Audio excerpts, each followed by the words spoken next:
हमें जो आरडीजी के कारण नुकसान हुआ और जो आरडीजी बंद हुई संविधान के आर्टिकल 270/1 के द्वारा, जिसमें प्रतिवर्ष 8 से 10 हजार करोड़ का कर लगता है, तो सबसे कम 3300-3400 करोड़ रुपया मिलती थी, वो अगले वित्तीय वर्ष 2026-27 से बंद हो जाए। काफी प्रयास किए गए, भारतीय जनता पार्टी के नेताओं से भी मुलाकात की गई और माननीय विपक्ष के नेता से भी बात की गई कि हम आपके साथ चलते हैं, लेकिन वो प्रयास सार्थक नहीं हो पाए।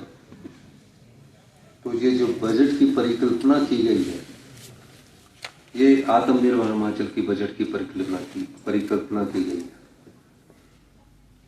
इसमें ग्रामीण अर्थव्यवस्था को मजबूत करने की दिशा में कोई कटौती नहीं की गई है, एजुकेशन सेक्टर में कोई कटौती नहीं की गई है, हेल्थ सेक्टर में कोई कटौती नहीं की गई है, आईपीएस पीडब्ल्यूडी में भी बहुत कम कटौती की गई है, लेकिन इसके स्वरूप को बदलने की हमने कोशिश की।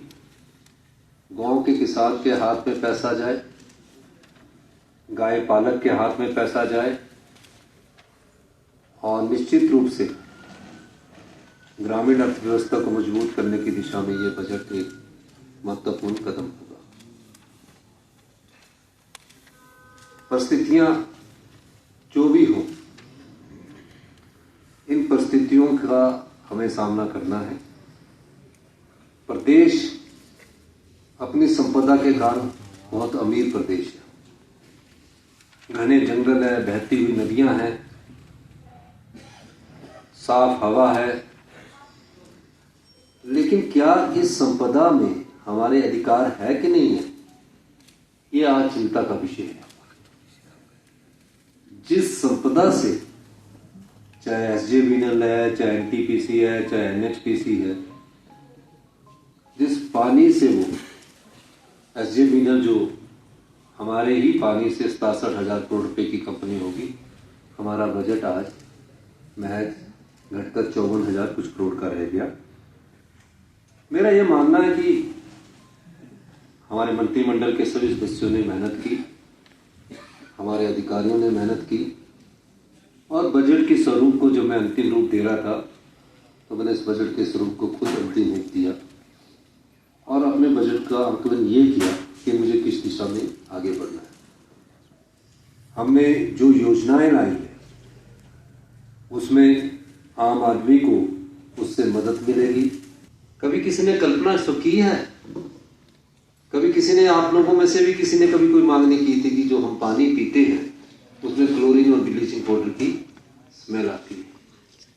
मेरी माननीय अग्निहोत्री जी से चर्चा हुई, इस वर्ष पहली बार हिमाचल की जनता के लिए ओजोनेशंस के द्वारा, आरओ के द्वारा 3 चरणों में वर्ल्ड क्लास क्वालिटी का पानी उपलब्ध करवाने के लिए की शुरुआत हम शिमला म्युनिसिपल कॉर्पोरेशन से करने जा रहे हैं। क्या होता है इस पानी से? कुछ ना कुछ, जब शरीर की शारीरिक क्षमता कमजोर होती है तो कोई ना कोई बीमारी आपको घेर लेती है, आपको आप पता भी नहीं लगता, पता उसका अंतिम स्टेज में लगता है। हमने उस दिशा में अपनी सोच को बढ़ाया और जब हमने उसको महसूस किया, उस महसूस करने को ही व्यवस्था परिवर्तन कहते हैं, जहां जनता की समस्याओं को महसूस करके योजनाएं लाई जाए, उसको व्यवस्था परिवर्तन कहते हैं। हेल्थ सेक्टर में क्या है? हेल्थ सेक्टर में हम कितने सालों से आईजीएमसी जा रहे हैं और टाटा जाते हैं, ऐसा क्यों होता है कि हम आईजीएमसी से अपने आप को रेफर कर देते हैं? और ऐसा क्यों है कि इतने सालों से पुरानी इतनी मशीनें पड़ी है, 19 साल पुरानी एमआरआई पड़ी है, आपके अल्ट्रासाउंड बराबर खराब है, आपका जो छोटा बेबी है वो केएलएस में पैदा होता है, उसकी आगे की देखभाल आईजीएमसी में होती है। क्यों नहीं सोचा गया इस दृष्टिकोण से?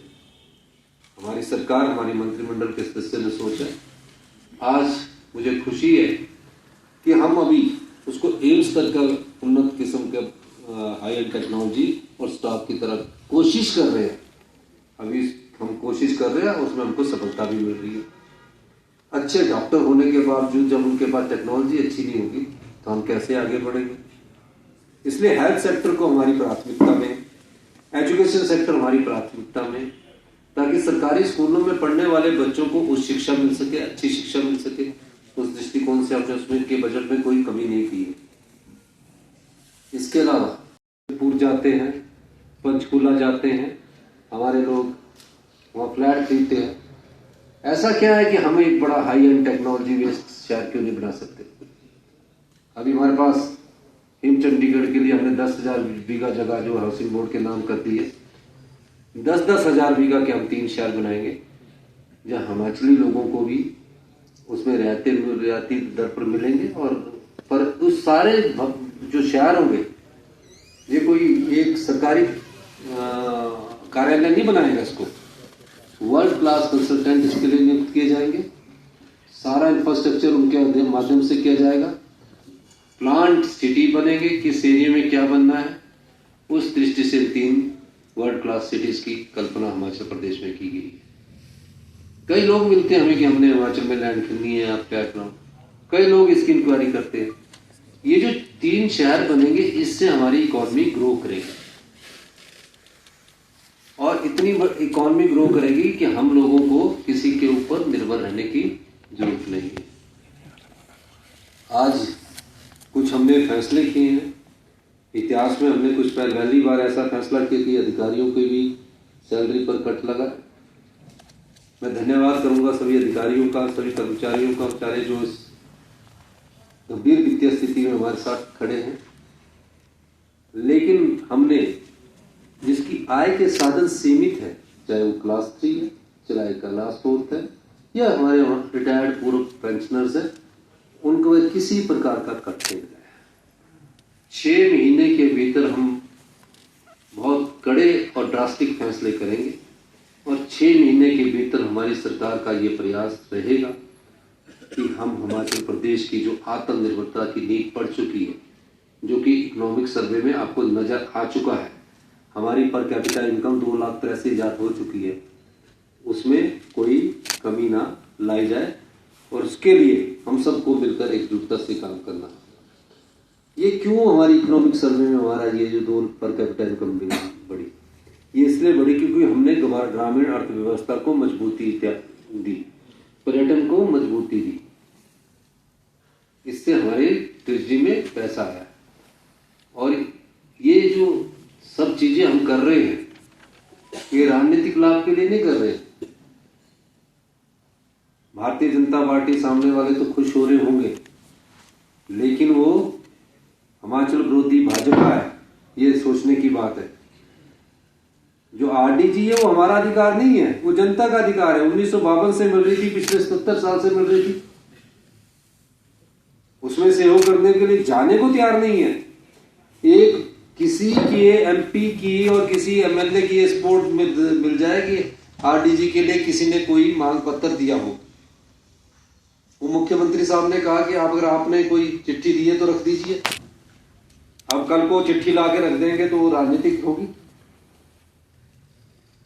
तो ये जो हिमाचल विरोधी भाजपा ने अपना जो रुख अख्तियार किया है, ये निंदनीय है।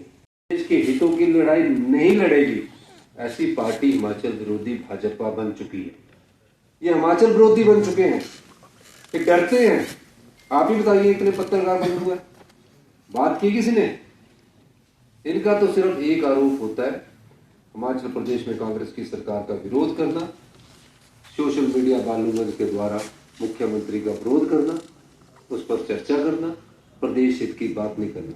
ये जो मैंने आज फैसला किया है, ये मैंने कोई राजनीतिक लाभ के लिए फैसला नहीं किया है कि मुझे इससे राजनीतिक लाभ होगा। ये फैसला प्रदेश हित में किया है, प्रदेश को आत्मनिर्भर बनाने के लिए किया है और मेरा दृढ़ निश्चय है और मैं कृत संकल्प हूं, हम 6 महीने में व्यवस्था परिवर्तन के द्वारा आत्मनिर्भर की जो राह पिछले 3 वर्षों से हमने पकड़ी है, उस दिशा में हम तेजी से आगे बढ़ेंगे और हम इस चुनौती का सामना युद्ध की तरह करेंगे और इस चुनौती को पार पाएंगे। यही मैं कहना चाहता हूं, क्योंकि बजट में आपने बहुत कुछ सुन लिया है, काफी देर से आप बैठे हैं, कोई आप सवाल करना चाहते तो आप पूछ सकते हैं। जी ने प्रस्तुत किया था 23-24 का, वो बजट 53,412 करोड़ रुपए का था। और अपने कार्यकाल का ये जो सेकंड लास्ट, यानी कि इसके बाद लास्ट होगा, बजट प्रस्तुत किया। और वो बजट भी जो है उतना ही, लगभग उतना ही बजट है 54,928 करोड़ रुपए से, जो 2026-27 के लिए जो बजट प्रस्तुत किया गया। यानी कि आप अंदाजा लगाइए, पिछला बजट 2025-26 का जो 58,514 करोड़ रुपए का बजट था, उससे लगभग 3,500 करोड़ रुपए का कम बजट ये हुआ है। आमतौर पर आज तक के हिमाचल के इतिहास के जितने भी बजट प्रस्तुत किए हैं, वो बजट पीछे की तुलना में आगे जाते हैं। और ये पहली बार देखा कि बजट आगे जाने के बजाय पीछे जो है वो चला गया है। और बाकी सारी चीजों को लेकर के तो आप सब अच्छी तरह से समझ सकते हैं। मैं इस बात को भी देख रहा था कि जहां जो बजट यहां प्रस्तुत किया गया, कांग्रेस के विधायकों के बीच में भी बहुत बड़ी निराशा का एक माहौल था। उठ करके बाहर जा रहे थे मंत्री, अधिकांश समय बाहर रहे सदन से, बीच में आते थे, फिर उसके बाद फिर चले जाते। तो कोई रुचि किसी की नहीं थी। तो स्वाभाविक रूप से इस बजट में कोई अट्रैक्शन नहीं था, कोई भी इस बजट में दम नहीं था। और एक चीज को देख करके मैं आपके सामने ये जरूर कहना चाहता हूं, जो फिजिकल डेफिसिट है वो लगातार बढ़ा है। 2023-24 में जो 10,300 करोड़ का था, 2024 में वो 10,337 हुआ, 2025-26 में 12,000 जो है वो 12,114 करोड़ रुपए, और उसके बाद 26-27 में 9,698। यानी कि लगातार ये बढ़ता जा रहा है। और जो अगर कैपिटल एक्सपेंडिचर की अगर हम बात कहें, तो कैपिटल एक्सपेंडिचर में हम देख रहे हैं, आप अंदाजा लगाइए, 2023-24 में 6,881 था, और 2024-25 में 6,070 था ये, और 25-26 में जो है वो 3,941 था, और अब की बार घट करके और भी नीचे चला गया 3,089। तो इसका मतलब प्रदेश का तो एक तरह से इतना नुकसान हो गया कि इसकी भरपाई करने के लिए बहुत बड़ा वक्त लगेगा, और न जाने कब होगा। सिर्फ और सिर्फ राजनीतिक दृष्टि से अपना वक्त निकालने की कोशिश कर रहे हैं, इसके सिवाय और कुछ नहीं। और बाकी चीजों को लेकर के मैं ज्यादा उसमें कहने नहीं चाह रहा हूं। मैं मित्रों से इतना ही कहना चाह रहा हूं, ये तमाशा एक तरह का पिछले 4 वर्षों से 3.5 वर्षों से हम लोग देख रहे हैं। जो कहा जा रहा है विकास कार्य पूर्ण रूप से शून्य पर चले गए हैं, और ऐसी सूरत में हिमाचल प्रदेश में आने वाला समय बहुत बड़ा कठिनाई का वक्त का होगा। इस बात को लेकर के अभी के इसमें अगर हम देखें, जो टोटल बजट का अगर हम कैलकुलेशन इसमें करें, अगर 100 रुपए है तो 27 रुपए आपके जो है वो वेतन पर चले जाएंगे, 21 रुपए जो है आपकी पेंशन पर जा रहे हैं, 13 रुपए आपके जो है वो 100 रुपए में से ब्याज पे जा रहे हैं, ऋण की अदायगी में 9 रुपए से ज्यादा उस पे जा रहे हैं, और उसके बाद जो स्वायत्त संस्थानों के लिए जो है 10% के लगभग रहता है, जो हमारे इंस्टीट्यूशंस रहते हैं उसके लिए, और विकास के लिए अब की बार न्यूनतम स्तर पर हम चले गए 20 से भी कम, यानी कि 100 रुपए में से 20 रुपए से भी कम आपके पास विकास के लिए बचते हैं। ये एक स्थिति आज की तारीख में हमारे सामने खड़ी है। तो कुल मिलाकर के मैं ज्यादा लंबी बात नहीं कहना चाहूंगा, बहुत सारी चीजों का इन्होंने जिक्र किया। रेवेन्यू डेफिसिट ग्रांट नहीं मिली, उस कारण से क्या उसके ही भरोसे आप जो है वो स्टेट को चलाना चाह रहे थे? क्या उसके ही भरोसे आप लोगों ने ये गारंटी पूरा करने की बातें कही थी? आपने गारंटी दी तो आपकी रिस्पॉन्सिबिलिटी है, मॉरल रिस्पॉन्सिबिलिटी है कि आप उन जिम्मेवारियों को वहन करें। लेकिन आज हिमाचल प्रदेश का हर वर्ग जो है निराश है। अनावश्यक रूप से 4 घंटे से भी ज्यादा समय का जो ये भाषण जो है पूरे प्रदेश के हर वर्ग को निराश करके गया है। बस मुझे सिर्फ इतना कहना। अभी नहीं, मैं कह सकता हूँ एक तरह का 3 चरणों में हुआ। बजट शुरू हुआ और जो शब्द का इस्तेमाल किया जिसका हमने विरोध किया, उसके कारण व्यवधान पड़ा, बजट बीच में रोकना पड़ा।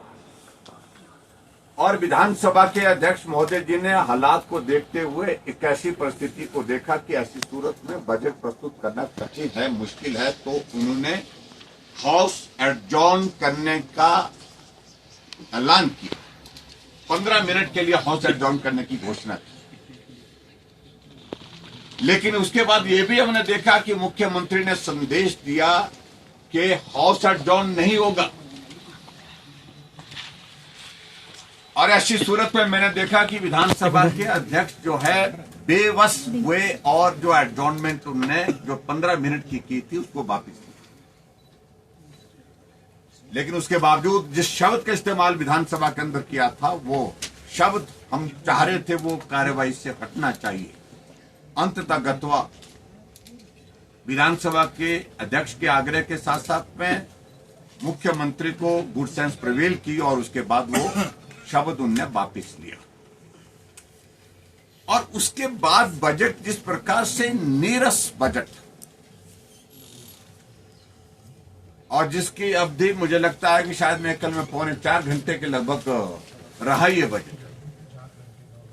4 घंटे 9 मिनट का पहली बार इतना लंबा बजट। क्योंकि जब बजट में कुछ नहीं था, शायद यही एक स्ट्रेटजी रही कि इस बजट को लंबा कर दिया जाए और इस बजट में ज्यादा समय लिया जाए, इसलिए इस बजट को इस प्रकार से प्रस्तुत किया। और सही मायने में अगर मैं कहूं कि Himachal Pradesh is heading towards financial emergency, वित्तीय आपात की तरफ हिमाचल प्रदेश बढ़ रहा है। कॉन्स्टिट्यूशनल प्रोविजन के अंतर्गत सैलरी को आप काट नहीं सकते हैं। अगर फाइनेंशियल इमरजेंसी जब तक डिक्लेयर नहीं होती तब तक के लिए आप नहीं काट सकते।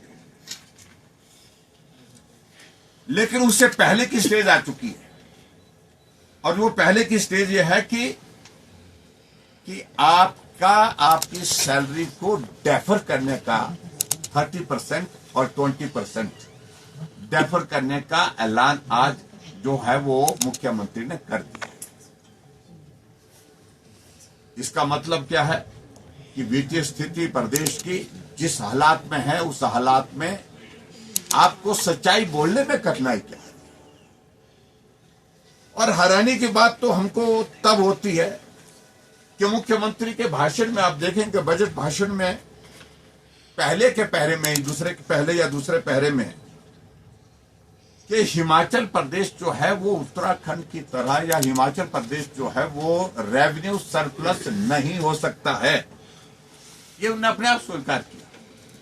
और दूसरी तरफ मुख्यमंत्री बार बार इस बात को कहते हैं, सदन के अंदर कहते हैं, सदन के बाहर कहते हैं कि 2027 तक हिमाचल प्रदेश आत्मनिर्भर बन जाएगा। अपनी ही बातों में कितना कॉन्ट्राडिक्शन है।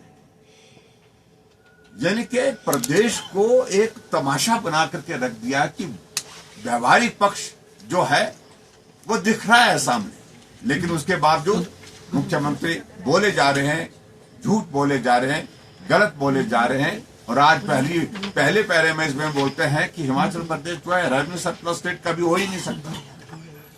जब नहीं हो सकता तो इसका मतलब क्या है कि हिमाचल प्रदेश आत्मनिर्भर प्रदेश नहीं हो सकता। और इससे आगे बढ़ करके मुख्यमंत्री कहते हैं कि 2032 में हिमाचल प्रदेश देश का सबसे समृद्ध राज्य बनेगा। तो ये सारी चीजों की संभावना कहां है जब अपने आप स्वीकार कर रहे हैं। आपके राज्य की खबरें, आपके शहर की खबरें सबसे पहले जानने के लिए देखते रहें अमर उजाला। चैनल को सब्सक्राइब जरूर कर लें और पाएं हर अपडेट।